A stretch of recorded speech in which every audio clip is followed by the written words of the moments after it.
담대한 투자 시간입니다. 어느 때보다도 담대해져야 하는 타이밍이 아닌가라는 생각이 들고요.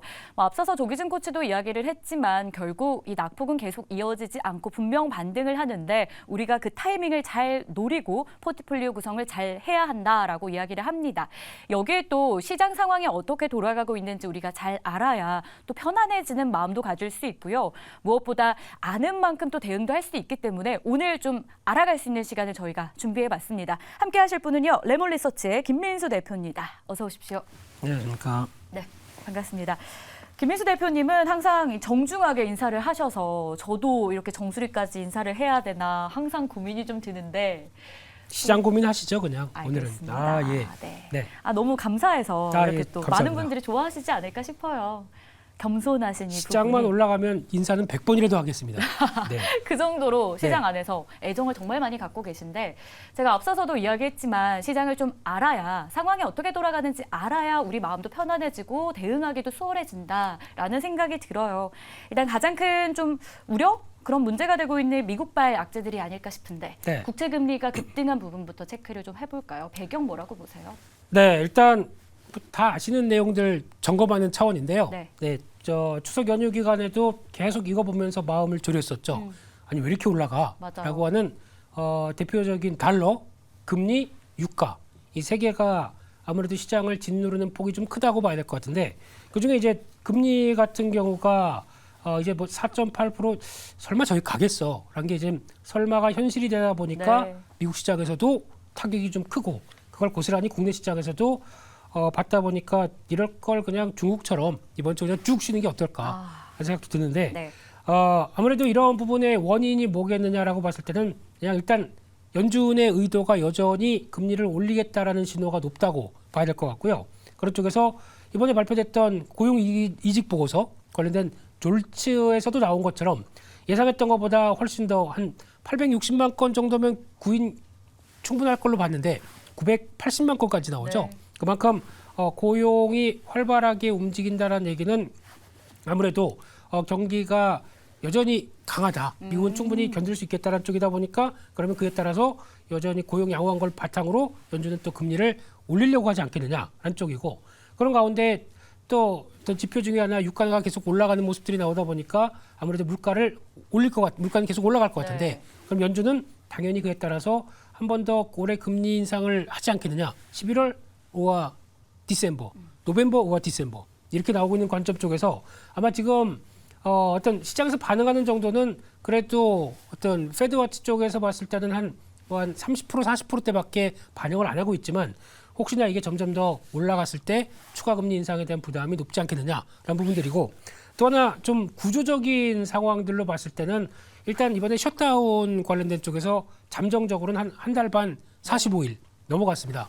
그래서 괜찮다고 하는데 그 사이에 딱 풀리자마자 보다 보니까 행정부 쪽에서 일단 안 되겠다. 재무부 쪽에서 그동안 계획됐던 채권 발행하자라고 나오기 시작하다 보니까 거기서 채권 일시에 또 가격이 떨어지게 되고 금리는 올라가게 되는 현상들이 나오다 보니까 거기에 자극을 받았고 게다가 또 참 특이해요. 같은 당인데 메카시 하원 의장을 같은 당끼리 네. 격돌하면서 맞아요. 끌어내리는 현상까지 나왔다 그러면 이게 뭐야 무슨 같은 당끼리도 그러고 있는데 그러면 앞으로 이제 셧다운 또 추가적으로 한 45일 뒤에 나오는 것도 제대로 되겠어? 라고 하는 불안감들이 또 막연하게 나오기 시작하다 보니까 여러 가지 위험자산 회피 현상들이 쭉 나와서 설명은 잘합니다. 예, 주가는 이런 상황이 돼도 그렇기 네. 때문에 이런 변화가 나와서 아무래도 금리에 자극을 받았다라는 쪽이 더 맞다고 봐야 될 것 같습니다.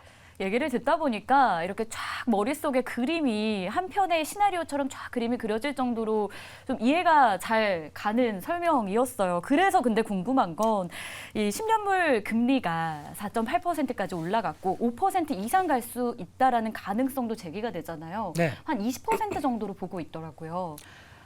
김민수 대표님의 생각은 어떠세요? 이게 정말 가능하겠습니까? 그리고 정말 이런 일이 벌어지면 네. 시장에 미칠 영향도 저희가 고려 안 할 수는 없잖아요. 죄송한데 가면 망합니다. 가면 안 될 것 같아요. 네. 근데 뭐 20%가 아니라 이제 시장에서는 혹시나 했던 게 또 계속 현실로 맞아요. 벌어지다 보니까 가능성은 또 염두를 해야 되겠죠. 근데 그런 쪽에서 그러면 지금보다 더 강한 채권 발행 물량이 나올 것이냐 뭐 이런 부분들까지도 세세하게 봐야 될 것 같은데 그런 쪽은 일단 아무래도 또 금리 자연스럽게 그러겠죠. 네.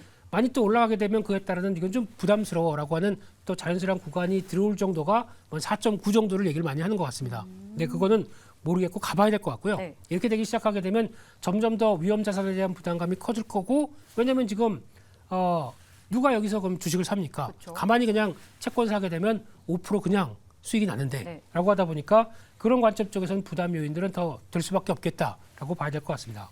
그렇다면 이제 국내 증시 이야기도 안 할 수가 없습니다. 일단 글로벌 증시 분위기는 참 암담하고 참 부담스러운 게 사실이에요. 네. 국내 증시는 이제 3분기 실적 시즌이 이제 도래를 하잖아요. 삼성전자가 그 스타트를 끊게 될 텐데 실적 시즌에 대한 전망치가 계속 좀 낮아지고 있다라는 부분도 좀 악재이지 않나라는 생각도 들어요. 삼성전자 바닥 통과 중입니까? 아니면 바닥에 더 남았다고 보십니까? 실적 관련된 쪽의 바닥은 통과했죠. 네, 그래서 실적에서는 바닥을 통과했다. 그렇죠. 그런데 이제 바닥 통과했으면 저희가 보통 기대하는 게 딱 바닥 찍고 이렇게 쫙 올라오는 이런 업황들. 그런 그림을 기대하죠. 그렇죠. 근데 그게 아니라 약간 좀 나이키 같은 거나 아니면 나이키 그림이요? 예. 아니면 U자로 이렇게 했다가 나중에 올라오거나 이런 게 나오게 되면 바닥은 찍었지만 그다음에 뭐라는 현상이 나오기 때문에 여기서는 일단 재고 떨어지고 거기다가 지금 최근에 보면 또 디램 가격들도 반등하고 있습니다. 그런 쪽으로 봤을 때는 기대감이 조금씩 높아가긴 하지만 더 중요한 거는 그러면 가격이 올라가면서 Q도까지 수요도 같이 늘어야 되겠죠. 네. 그게 같이 늘어오느냐의 변화인데 요게 또 이제 문제가 되는 게 아직까지 또 빠르고 강한 어떤 수요 회복들이 나오고 있지 않다 보니까 이 부분 때문에 자꾸 올해 한 하반기는 괜찮아지지 않을까 싶었던 게 좀 딜레이가 되는 분위기죠. 큐의 회복의 여부가 그렇죠. 네. 그렇기 때문에 그거는 또 이럴 때는 어쩔 수 없습니다. 내년 가봐야 이렇게 되다 보니까 그에 따라서 좀 더딘 회복이 아무래도 주가에 대한 영향을 끼치고 있는 게 아니냐 이렇게 바라보고 있습니다. 그렇군요. 삼성전자 일단은 실적 조금 바닥은 찍긴 했지만 주가의 향방까지는 수요도 봐야 되고 좀 지켜볼 필요가 있지 않을까라고 하셨습니다. 사실 삼성전자가 국내 증시에서는 가장 큰 비중을 차지하고 있다 보니까 이 삼성전자의 방향이 다른 기업들에게도 많은 영향을 미치지 않을까 해서 가장 먼저 점검을 했는데요. 네. 주가 측면에서도 좀 부진한 흐름이 있다 보니까 이 대형주, 특히 반도체 대형주가 언제쯤 부활해줄지도 많은 궁금증을 자아내고 있어요. 코스피 지수의 방향성, 대형주가 키를 쥐고 있을까요? 아직도 반도체주에 대한 연관성 어떻게 봐야 될까요? 이거는 영어로 외국인한테 물어봐야 되겠죠. 네. 어떻게 할 겁니까? 네.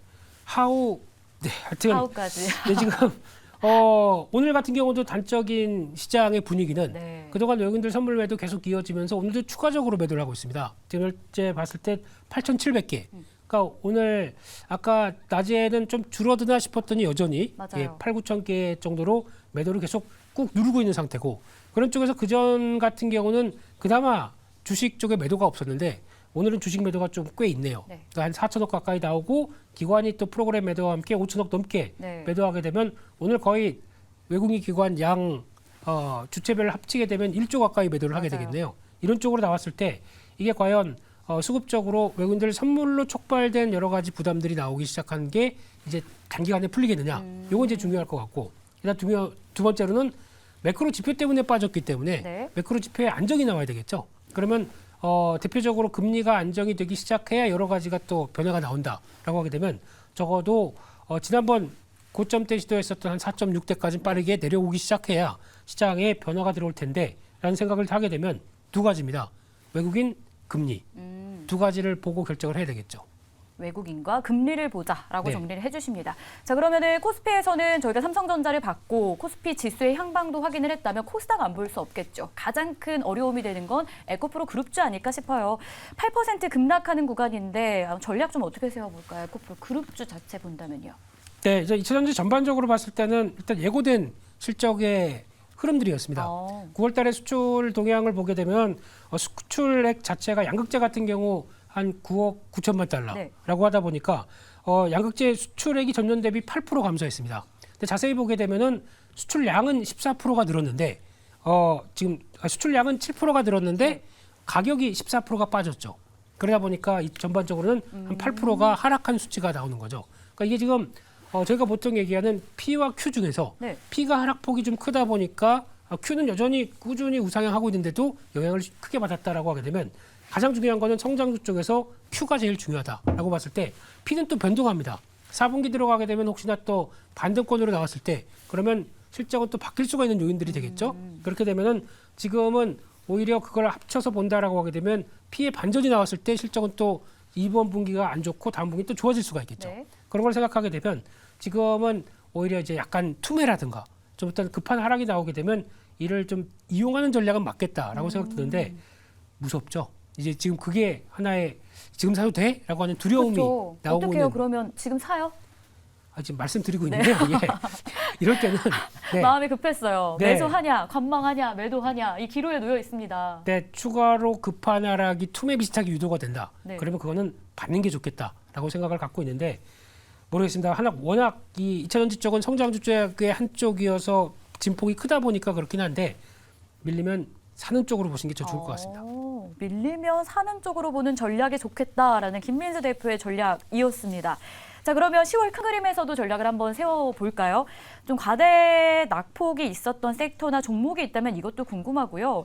또 어떤 매력이 있는지 그들 안에서 저희가 뭘 보고 그들을 공략해야 되는지 좀 정리해 주신다면요. 네, 10월은 별 FOMC도 없고 네. 그런 쪽에서 물론 11월 초다 보니까 그런 쪽에서 나올 수 있는 뭐 고용이나 물가 관련된 얘기들 제기를 지켜봐야 될 것 같고요. 그 상황 쪽에서 또 하나 눈여겨볼 거는 이제 실적 시즌, 어닝 시즌이 들어옵니다. 네. 거기서 지금 과연 저희가 생각했던 것처럼 상반기 별로 못했고 하반기부터 이제 돌아서는 모습들이 확인되는 여러 가지 흐름들이 확인된다라고 했을 때는 시장은 좀 반응을 하겠죠. 근데 지금 그거는 당장은 매크로 지표 보느라고 잊혀질 수는 있습니다만 네. 그러면 매크로 지표가 안정되면 언제든지 이런 섹터들은 살아 움직이겠지라고 대응할 수가 있겠죠. 그런 쪽으로 봤었을 때는 섹터별로 보게 되면 그나마 상반기에 잘했는데 하반기도 연장되는 부분들 쪽으로 보게 되면 전력기기 들어가야 될 것 같고요. 화장품 쪽이나 아니면 뭐 조선 쪽도 실적은 이제 턴하는 거 강하게 들어올 부분들이 확인되다 보니까 이런 거를 바라보시되 반도체도 빼놓을래야 빼놓을 수는 없는데 네. 이런 쪽은 일단 후공정 쪽으로 보시는 게 어떨까 안쪽으로 아. 계속 말씀드리면서 패키징 쪽 관련된 어떤 흐름들을 보자라는 쪽으로 보게 되면 일단 실적과 관련된 부분들을 압축하자 이렇게 봐야 될 것 같습니다. 알겠습니다. 주목할 만한 섹터 종목도 연결을 좀 해주셨는데 상반기의 실적이 연속성 있는 쪽으로 보자 전력기기, 화장품, 조선, 반도체에서는 후공정을 좀 선택을 해주셨습니다. 자, 이렇게 해서 오늘도 시장 안에서 어떻게 대응 짜야 되는지 김민수 대표와 함께 이야기 나눠봤습니다. 오늘 말씀 고맙습니다. 감사합니다.